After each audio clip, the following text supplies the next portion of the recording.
In this edition of the Red and Blue Political Roundup, confirmation hearings for the president's Supreme Court nominee are rapidly approaching, and Brett Kavanaugh's opponents may have some new ammunition for those hearings.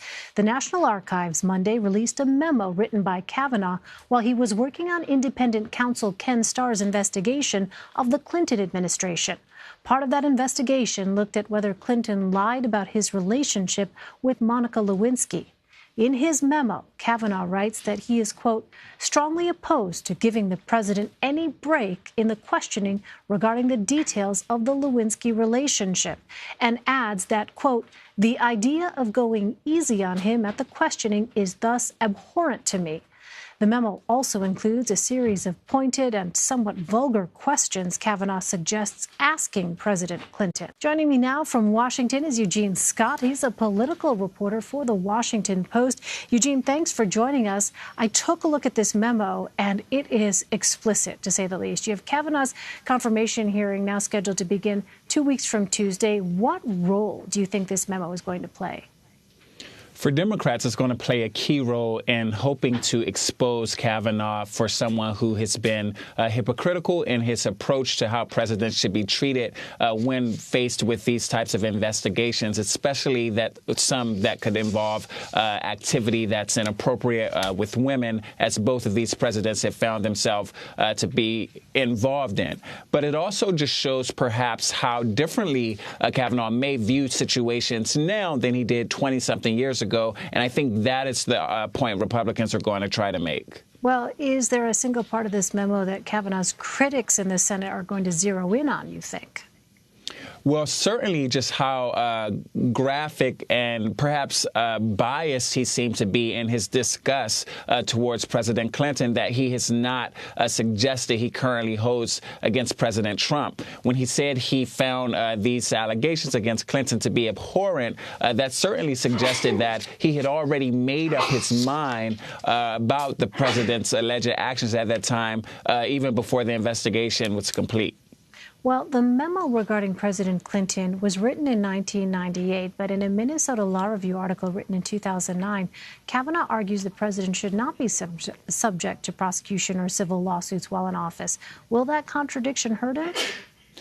If he doesn't explain clearly why he changed his worldview regarding the law, it certainly will be pointed out as perhaps somewhat hypocritical. To his point, he will always be able to argue that it's not like he changed his position on the matter because Trump was president, because, of course, Trump was not president in 2009. But people certainly want to know how he could go from being so intense in the Clinton situation to in 2009, believing that this type of investigation was not in the public interest. Well, I also want to ask you about Michael Cohen. Federal prosecutors are reportedly preparing criminal charges against him. What effect could that have on the president? Well, the president is hoping that it has zero effect, but the reality is if he was involved in it all, this alleged bank fraud of $20 million or knew about it, this certainly could have a big effect on this administration. There are lots of questions to be had about what Trump knew, what loans were involved, which money was being used, if campaign finance laws were broken. We have more questions than answers right now, but it's very clear that the investigation into these allegations aren't over yet. So, Eugene, your colleagues there at The Washington Post are reporting that White House counsel Don McGahn says he does not believe he implicated President Trump in any legal wrongdoing during his interview with special counsel Robert Mueller. How concerned is the White House about McGahn's testimony? Well, I think his reply gives them some degree of peace because there is concern that people who are meeting with Mueller, who worked in the White House, perhaps are turning on the president. But McGahn is someone who knows very deeply, worked very closely with Trump during the campaign in the months after, and would have been able to see things up close that would be concerning to Mueller. And so if he said nothing happened, that works in the best favor of the president, assuming that is actually true. If that is not revealed to be what actually happened during the campaign, Trump and McGahn could find themselves in significant trouble.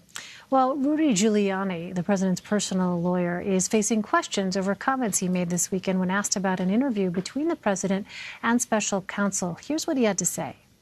I'm not going to be rushed into having him testify so that he gets trapped into perjury. And when you tell me that, he should testify because he's going to tell the truth and he shouldn't worry, well, that's so silly because it's somebody's version of the truth, not the truth. He didn't have a conversation. Truth is truth. I don't mean to go like... No, it isn't truth. Truth isn't truth. All right, Eugene, where does a potential sit-down between President Trump and Special Counsel Mueller stand?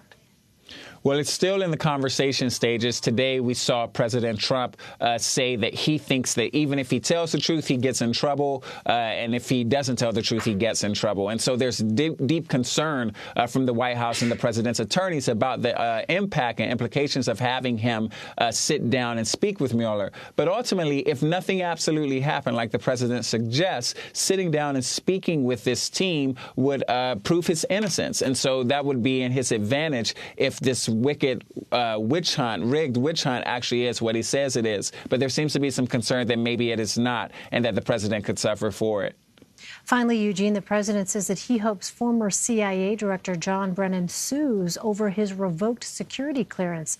What's the White House's strategy here? Well, it seems like bullying is primarily one of the main strategies because that is, in fact, what worked for Trump during the campaign. The tough talk and the strong fist is what got so many people on board his campaign. But it could also be an empty threat. And the reality is Brennan has not suggested that he's definitely going to sue, nor has anyone else. But what it has done, stripping these security clearances, it's kind of made Trump look as if his decision makings are mostly political and not in the best interest of the country's national security, ultimately. Continue to watch it. Eugene Scott, thanks so much, Eugene. Thanks for having me.